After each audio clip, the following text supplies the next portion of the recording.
Sampai kapan kamu akan berbuat seperti itu terus? Apa kamu tidak yakin bahwasanya azab Allah begitu keras? Allah Subhanahu wa taala mampu mengadab kamu sekonyong-konyong. Allah Subhanahu wa taala juga mampu untuk memberikan kepada kamu tiba-tiba tenggelam dalam bumi. Kamu tidak takut pada Allah. Demi Allah ya akhi. Kalaulah kita sedang berbuat maksiat, kemudian tiba-tiba kematian datang kepada kita, apa yang kamu lakukan? Demi Allah. Jiwa kita ini lemah. Badan kita pun tidak akan pernah mampu untuk menahan azab Allah Subhanahu wa taala. Azab kubur begitu pedih ya akhi. Coba dengarkan Rasulullah SAW bersabda, "Ma ra'aitu manzaran qat." Aku tidak pernah melihat pemandangan afdha yang lebih mengerikan min adzabil qabr, dari azab kubur. Kamu tidak takut dengan azab kubur? Akhi, sesungguhnya azab kubur itu dan kuburan itu adalah merupakan penentu kehidupan kita.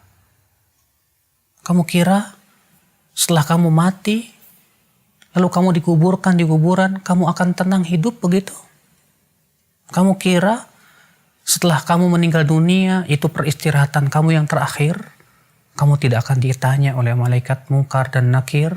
Tidak akan dimintai pertanggungjawaban oleh Allah Subhanahu wa taala? Tidak, demi Allah. Utsman bin Affan saja dahulu ketika berziarah kubur beliau menangis.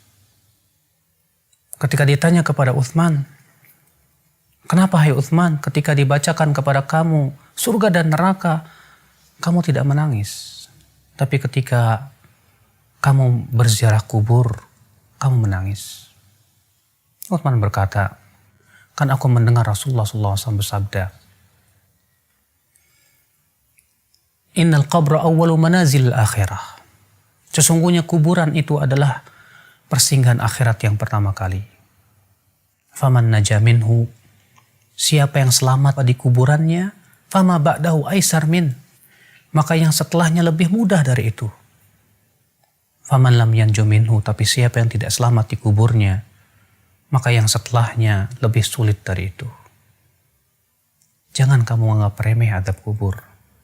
Hidup di dunia hanya sebentar. Kamu kira kamu akan hidup selama 1000 tahun di dunia? Kamu kira kamu akan hidup terus menerus? Tidak mungkin. Setiap kita pasti mati, akhi. Allah berfirman, "Kullu nafsin dha'iqatul maut." Setiap jiwa pasti akan merasakan kematian. Allah berfirman juga, "Innaka mayyitun wa innahum mayyitun." Sesungguhnya kamu itu akan mati dan mereka juga akan mati. Kamu dan saya sama saja. Kita semua akan meninggal dunia. Ini yang harusnya kita pikirkan bersama. Kalau kita terus-menerus berbuat maksiat dan maksiat dan maksiat, bagaimana kalau ternyata malaikat maut datang menjemput kita di saat kita sedang berbuat maksiat kepada Allah? Apakah kamu kira malaikat maut akan tersenyum kepada kamu? Tidak. Dalam hadis Al-Bara' bin Malik, bahwasanya Rasulullah SAW menggambarkan bagaimana kematian orang yang fasik. Kata Rasulullah SAW, apabila orang kafir atau orang fasik itu hendak meninggal dunia, kata Rasulullah, "Ata'ahu malaikatun sudul wujuh." Didatangi malaikat-malaikat yang wajahnya hitam legam. Mereka membawa kain kapan dari api neraka yang baunya sangat tidak enak sekali. Kemudian datang malaikat maut dengan bentuk yang sangat mengerikan, kata Rasulullah. Lalu ia pun duduk di sisi kepalanya si orang fasik ini dan berkata, "Ayyatuhan nafsul khabithah, hai jiwa yang buruk, keluar kamu." Lalu ia pun dikeluarkan nyawanya, seperti mengeluarkan besi yang berduri dalam kailwon yang basah. Sulit, menyakitkan. Kamu siap menghadapi kematian yang menyakitkan seperti itu? Di saat kita sedang berbuat maksiat, ternyata kematian dan ajal mendatangi kita. Kamu siap? Siapa yang siap? Kita ya semua ingin meninggal dalam keadaan husnul khatimah. Kehidupan dunia bukanlah tempat bersenda gurau. Tapi kita hidup di dunia untuk bercocok tanam. Yang kelak buahnya akan kita tunai. Kita akan tuai nanti dalam kehidupan akhirat, akhi. Apalah dunia? Allah subhanahu wa ta'ala menyebutkan dalam Al-Quran, وَمَا الْحَيَاةُ الدُّنْيَا إِلَّا مَتَاعُ الْغُرُورِ. Tidaklah kehidupan dunia itu kecuali kesenangan yang menipu, kata Allah. Rasulullah SAW pun mengatakan dunia itu sangat hina. Ketika Rasulullah sedang berjalan dengan para sahabatnya, kamu tahu hadis ini?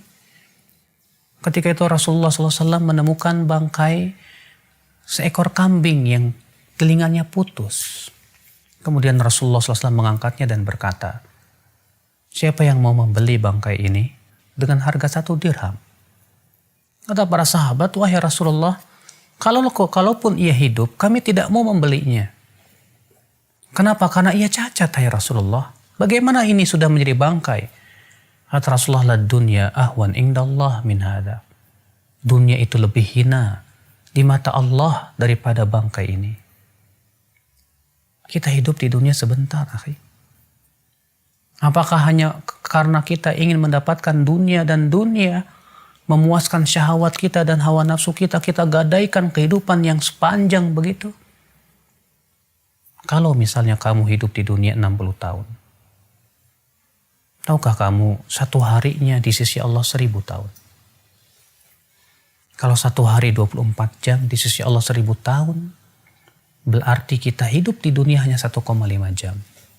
Apa kamu tidak sadar? Apakah hanya untuk 1,5 jam kamu gadaikan kehidupan yang tiada tara? Tidakkah kamu berpikir, akhi, saudaraku, kita ini manusia yang kelak akan dimintai pertanggungjawaban oleh Allah Subhanahu wa taala. Segera kita sadar, segera kita taubat kepada Allah Subhanahu wa taala. Semoga Allah memberikan kepada kamu hidayah, akhi, dan juga kepada saya, untuk sama-sama kita bergandeng tangan menuju surga Allah yang luas, yang luasnya seluas langit dan bumi. Tidakkah kamu ingin mendapatkan surga tersebut? Atau kamu lebih senang untuk mendapatkan api neraka? Wallahi, kesabaran di neraka tidak ada gunanya lagi. Semoga ana dan antum diberikan oleh Allah Subhanahu wa taala hidayah dan istiqamah. Wabillahi taufiq.